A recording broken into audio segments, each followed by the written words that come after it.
Hi guys, welcome back to another edition of the Musings of the Movement Man. Today I've got two guests for the price of one, which is a little bit different, but I think these two guests have been through an unbelievable season and have had things pull from the last minute. So I really want to get into speaking to these two guys.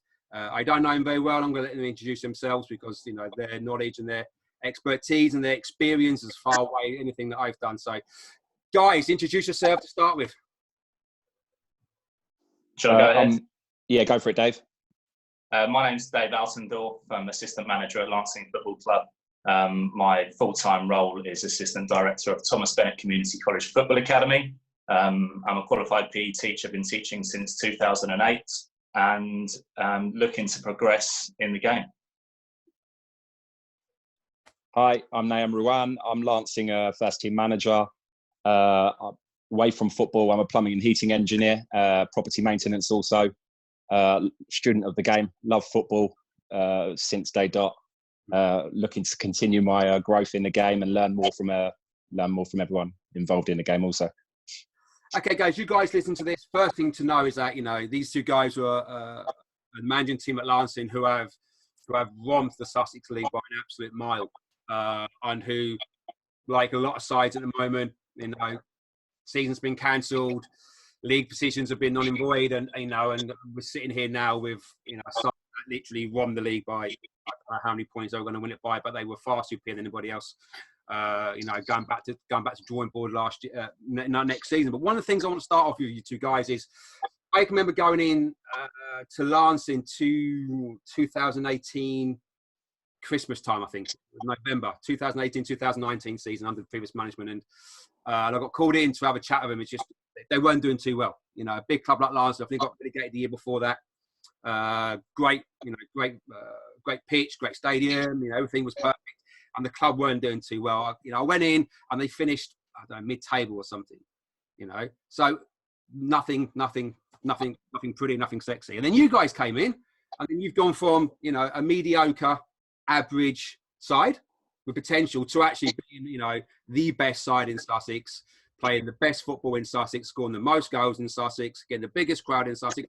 How the heck in UCK did you go from being an average mid-table Sussex club to actually running away with it near enough, setting records, goal scores, 50+ goals, best football in the league by far? What happened? Because that one looking like it was going to happen when I was there. I'll let Dave start on this one.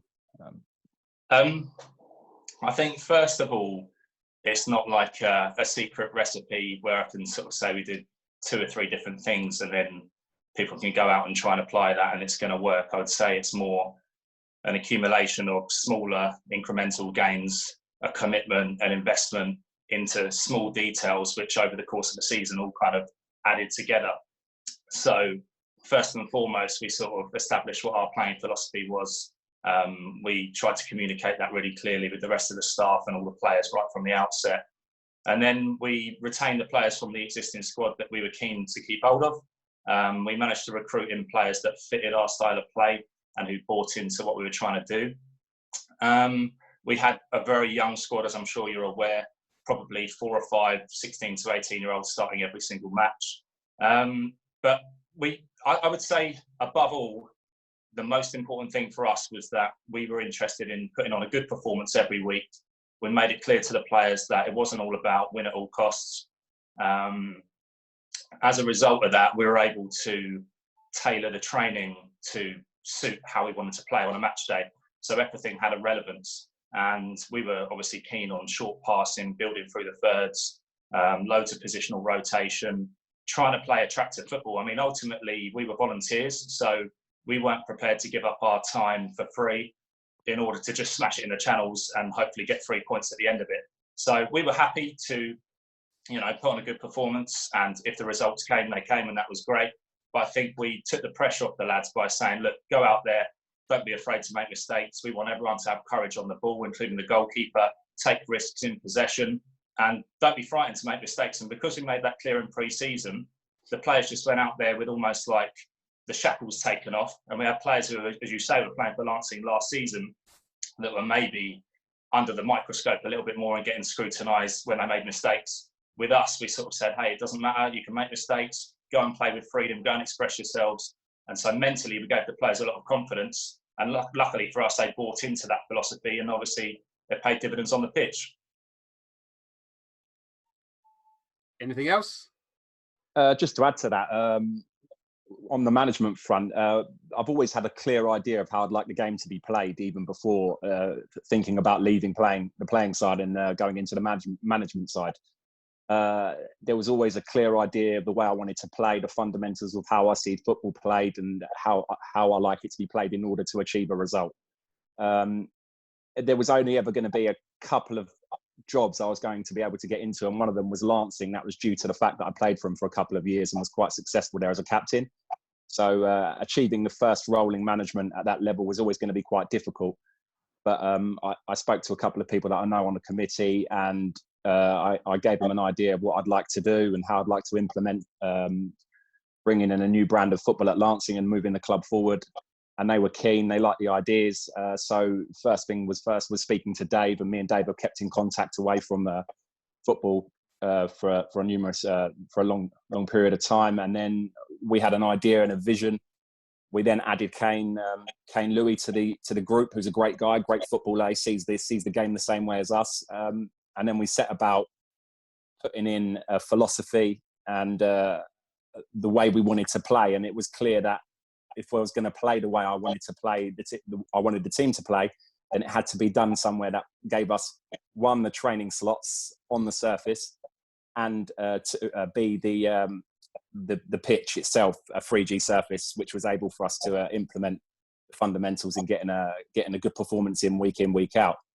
After that, it was down to recruitment and bringing in, first and foremost for me, good people that were able to listen, take on instructions. And a lot of the time that will come from youngsters who are willing to learn, listen and be sponges. Whereas to older people, they're set in their own ways, and it's much more difficult to form a transition in them to play a certain brand of football and take on instructions from someone like myself, who's just stepped away from the playing side, and someone like Dave, who's also just stepped away from the playing side, being 35 and 36. You have to gain a respect and an understanding from your players. So that was always going to be difficult, but we set about going out and finding players that were technically gifted, that were able to understand, and that were good people. If you have that combination, I then think when you're going into training sessions and you're trying to implement and you start to gain the respect through, they see their performances and their results come with it. They start to trust you as a manager, and then it goes from there. It's a snowball effect. They start to gain more respect. They become even more, receptive to information, and we just kept going and went about our business, really. Another question I want to ask you guys is, obviously this is, me and Dave have sort of, I won't say butted heads in the past, but we've been on opposing benches in academy games, and Dave had, he has this philosophy of pureness in a way, and obviously the environment I'm in is a little bit different. Okay. But you two guys sort of first sort of roles in sort of men's football in a way, Sussex League, and I can't really, continue without asking, how are you mentally coping with what's happened? Like I say, you were there, top of the league, best goals, best team, best football, etc., all going to go up, and probably keep 90% of that playing staff, probably get a few more in, and probably, to be honest with you, the next level up, probably give that a really good go, really good go, like Horsham have done. And obviously, like a lot of clubs, that's stopped now. How have you personally, two of you, how have you coped mentally with knowing that potentially next season you're back in Sussex League, going to grounds which, you didn't want to go to? Well, I think, first of all, I think it's important to say that there was obviously other teams in the title race. Eastbourne Town, I think, were 6 points behind us with a game in hand. Newhaven, who were arguably the form team going into the back end of the season, I think they'd won 9 or 10 on the spin. And if they won their games in hand, I thought that brought them within 2 points of us. So it certainly wasn't a foregone conclusion. But even if the league decided that they were going to go on points per game, which I think made us 5 points clear and we would have won the league title, it would have been a bit of an empty victory anyway. So there was no ideal solution. If they'd gone with points per game, or if they'd called the season null and void, either way wasn't an ideal scenario. You know, I'm a school teacher, same as you, and it's a bit like our students getting their predicted grades. Some of them are going to get A stars, but the ones who had worked really, really hard for that A star, it's not the same as being handed on a piece of paper. You want to sit your exams and you want to earn it on merit.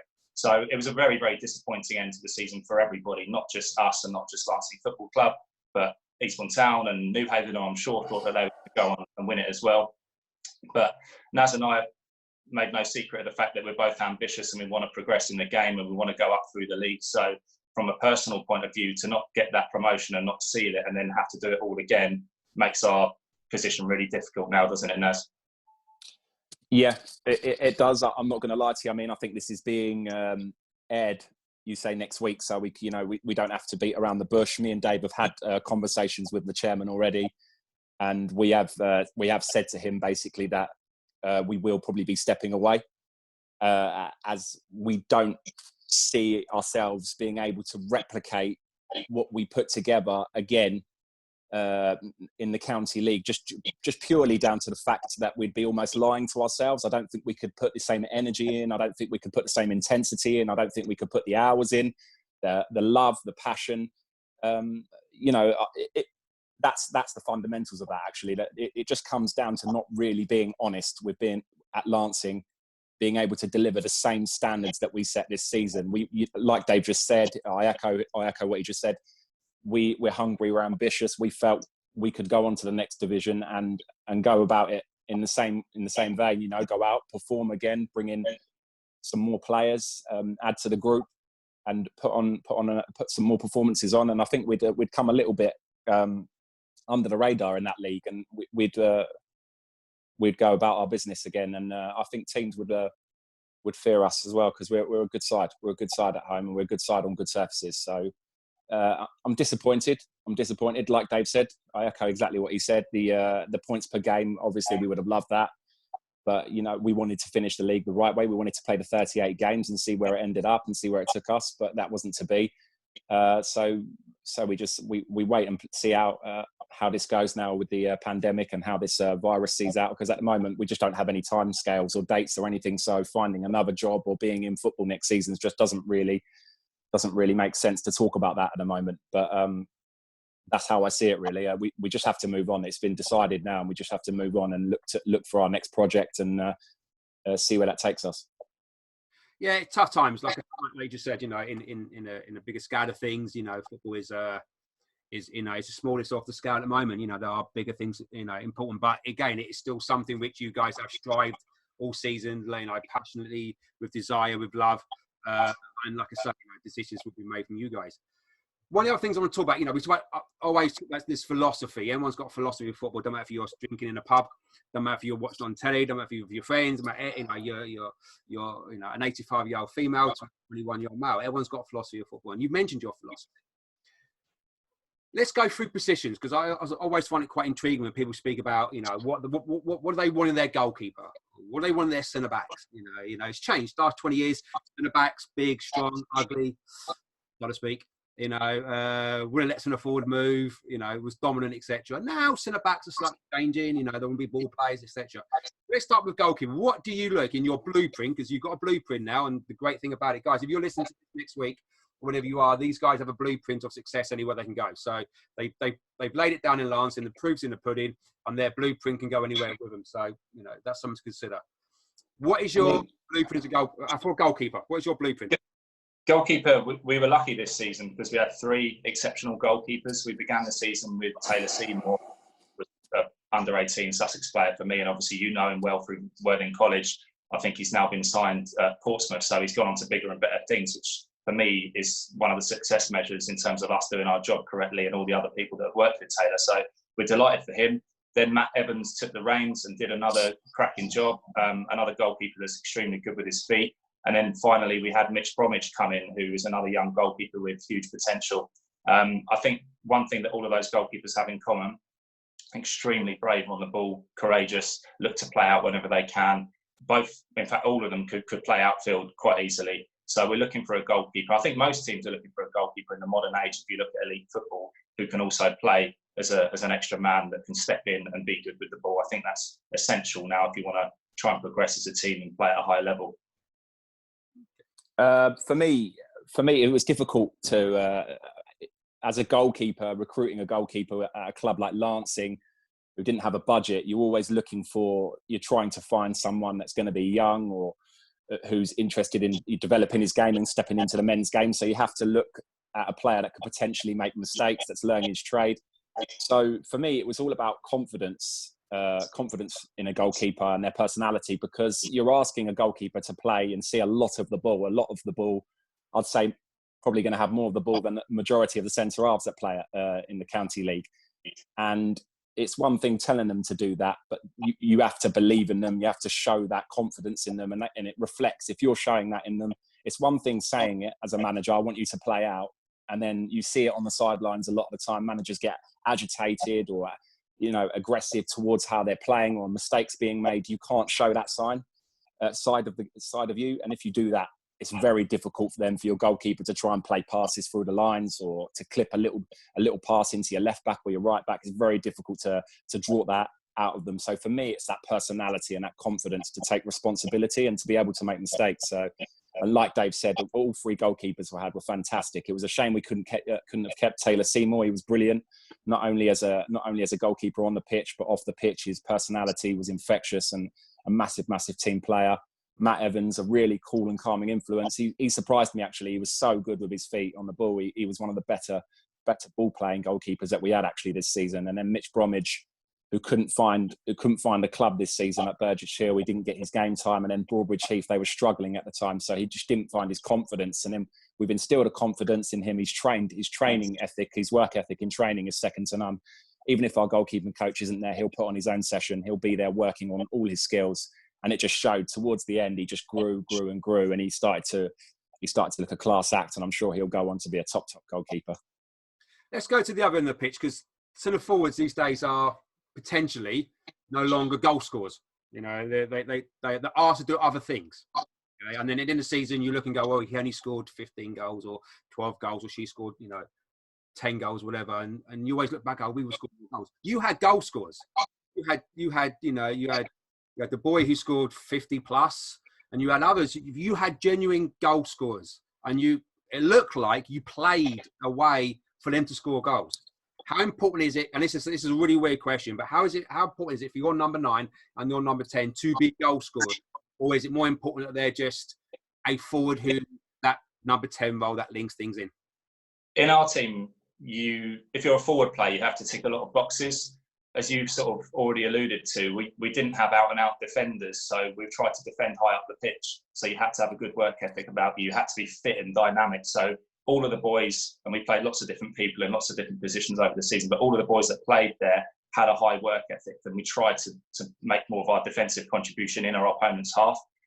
Lewis Finney, the guy you talked about who scored 50 goals, he hasn't played striker all season. He played left wing, and then he played attacking central midfield.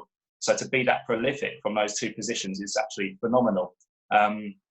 Until we signed Ben Connolly, which was probably around January time, something like that, we didn't actually have an out-and-out striker. We played James Rose as the 9, who used to kind of drop in and play as like a false 9, make an extra man in midfield, and then the wingers would go beyond him.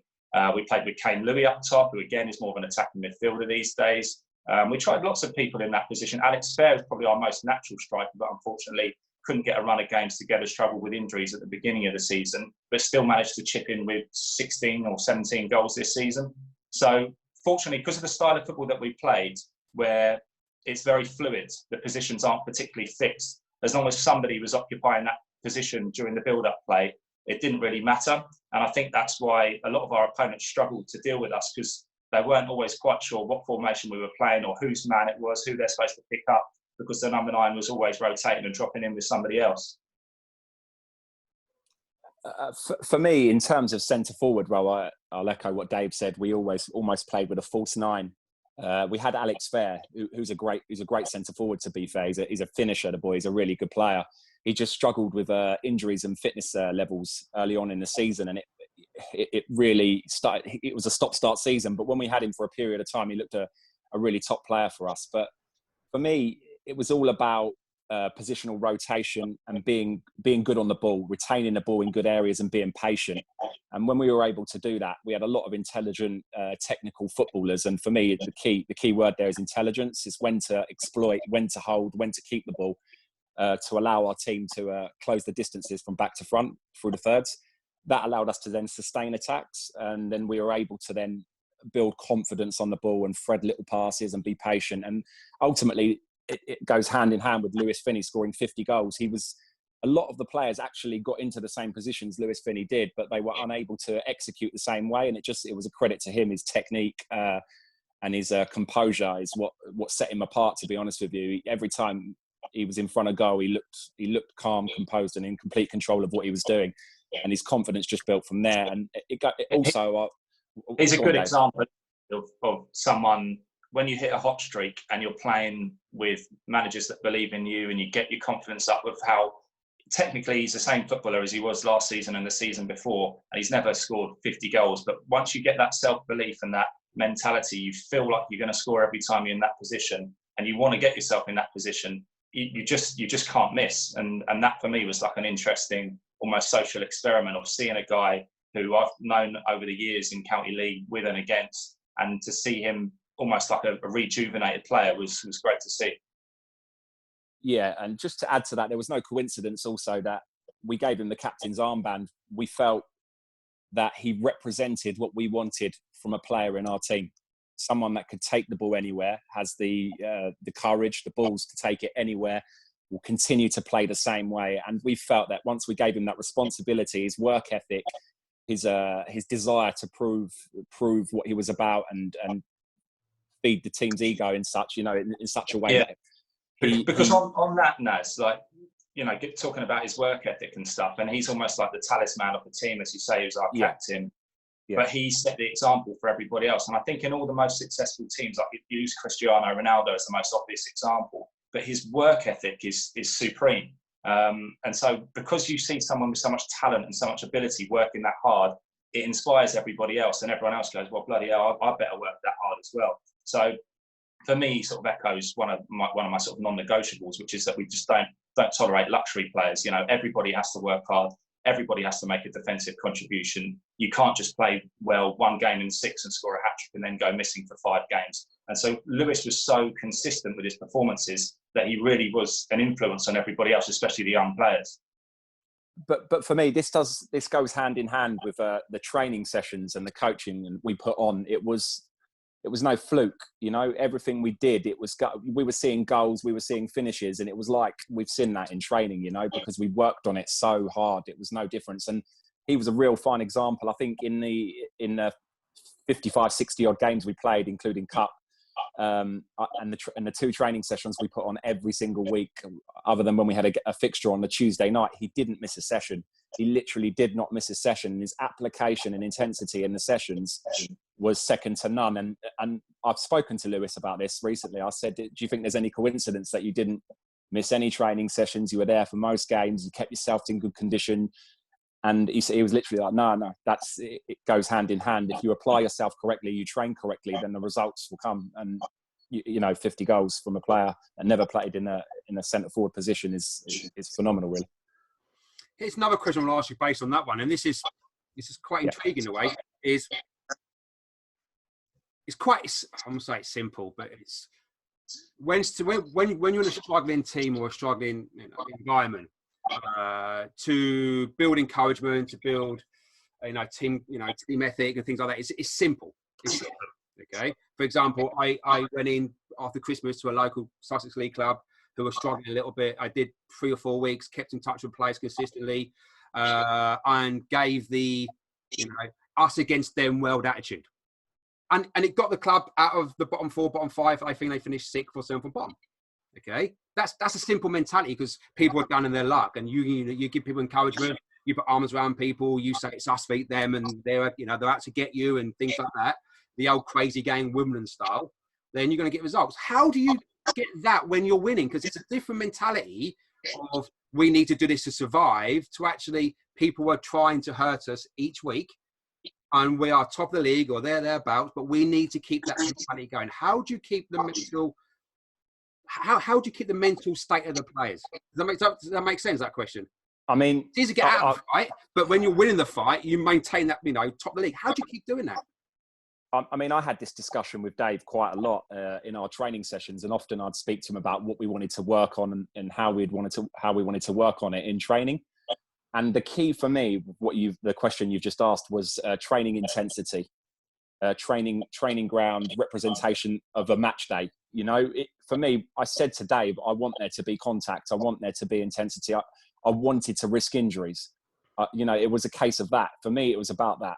It's all about your intensity in training building up to a match day. If you get that right, you go into a match day representing and doing what, implementing what you've done in training sessions on the Tuesday and the Thursday with that same intensity, that same courage, that same being aggressive on the ball and being aggressive in the tackle, then it just goes hand in hand. And that's what we said to the boys.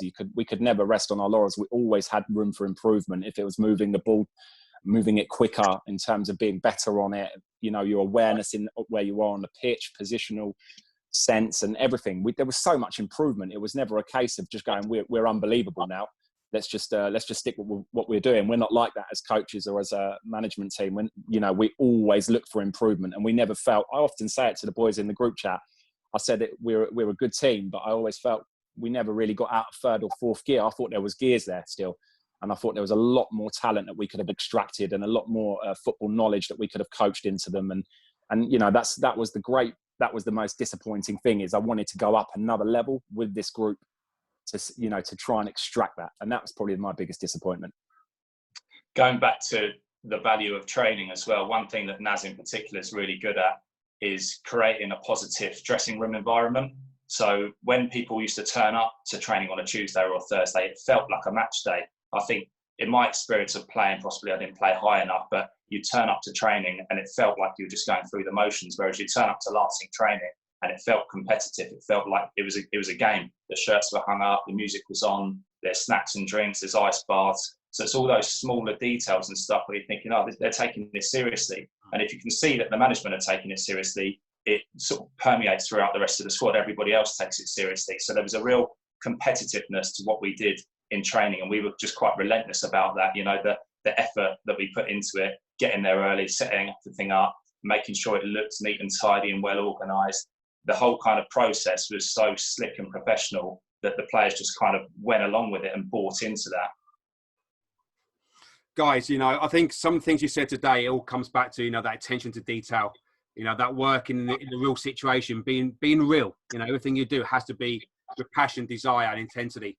And again, if those things are not instilled in people, then it's an impossibility to get the best out of people.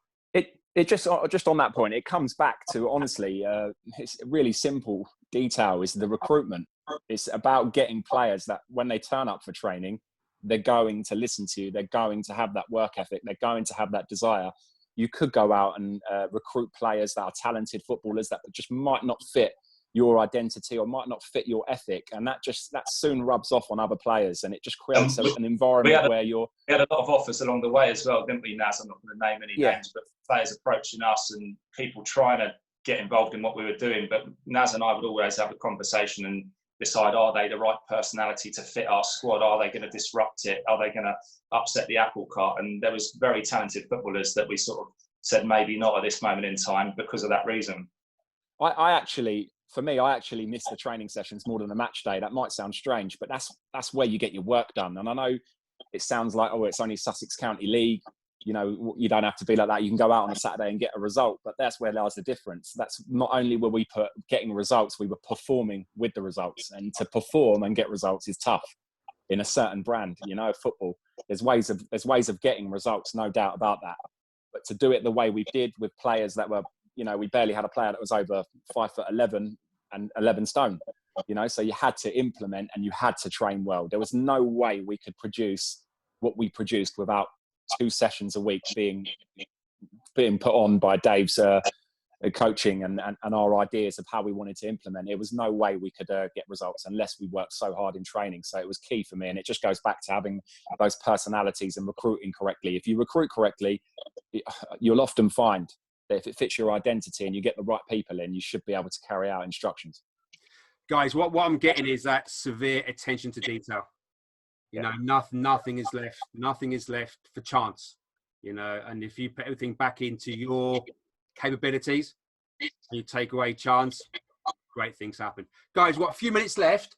I want to revisit this again in a couple of weeks. I want to go deeper and deeper and deeper and deeper and deeper down to your philosophies, down to your beliefs. You know, what you believe should be done, what you believe can be done, how it can be done. I really want to dive down this. But the last few minutes, what have you got as a leaving thought for the guys that are going to listen to this next week? To be honest, I would say that we're not stupid. We know that there's more than one way of playing football. I mean, you look at the top level, you look at Atletico Madrid with Simeone, you look at Leicester City winning the Premier League title, compare that to Guardiola or Bielsa or to Klopp, and it's all completely different brands of football and they're all successful. So there's no problem in playing different ways, and I appreciate different styles of football. But I think above all for me, the most important thing is establish what your idea is, what your philosophy is, and communicate that clearly with the players and the staff from the outset so that they're making an informed decision about whether they want to be there. But also you can then make everything you say and do in terms of training and your feedback and your exercises relevant to how you want to perform on a match day. Because otherwise you're just turning up on a Tuesday and a Thursday, going through the motions, basically just social and physical conditioning without really any tactical thought. And then you're hoping for the best on a Saturday. So the one thing I would say is it doesn't matter how you want to play, just make sure you know how you want to play and make sure everyone within your team understands that identity. For me, football it just comes back down to it. It's entertainment. It's a place to come away from your stresses in life, and you've got people coming to watch. And the last thing, in my opinion, is you want to be doing is playing a way that you don't enjoy. For me, you've got to love what you're doing. You've got to love what you're doing and enjoy what you're doing. And I really did enjoy and love what I was doing, regardless of how the leagues ended up, regardless of results, to be honest with you, to some extent. If we performed correctly, I knew where we had to work on because we performed well. I knew what we had to improve on in order to achieve a better result in the following week. So I always came away thinking, I enjoyed our performance today. That's what we've got to work on. That's where we weren't good enough.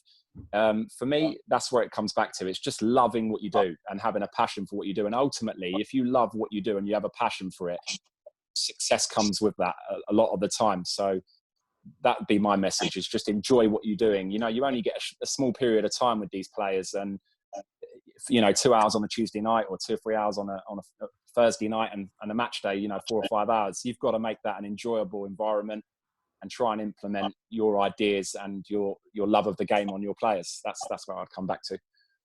Guys, we are going to revisit this in a couple of weeks. I really want to go down a rabbit hole of your thoughts, beliefs, feelings about football in general, football in the league that you play in, football in Premiership and the whole shebang. Because I think you guys got some unbelievable knowledge bombs that we've only just started to sort of in this podcast go down. Guys, I want to say before we go, listen to this podcast, because I think, and Dave knows me better than you do, Nads, but I tend to say what I say. That's the truth, what I believe. I don't tend to sort of hold back and go theirs and graces. But guys, we listen back to this, because these are two young coaches who are going to, whatever happens next season, they are going to do something great with their careers. And their ethics of football, their ideologies, their beliefs, there's attention to detail. They understand that people are people before they are players. Letting people express themselves and have so much fun is exactly what experts in their field do. So these guys, whatever happens next season, are going to do some amazing stuff. But we are going to revisit this in 2 weeks, I guarantee, and we are going to go down a rabbit hole. But for now, guys, I appreciate your time on being on this podcast. Thanks for inviting us, Stephen. Enjoyable. Cheers. All right, guys. Go back, listen to these guys. Wisdom and knowledge is, knowledge bombs have been dropped, and I want to personally get some more knowledge bombs from these guys. As always, guys, I leave you. Stay safe. Stay at home. Have so much fun with your family. And I'm going to take what these two have said. Do everything with passion, desire, and love, and life will be great for you. Until next time, guys. Speak to you very soon. Steve Ray, but Rouane. Cheers. Take it easy. Bye-bye. Thank you, mate. Cheers, mate.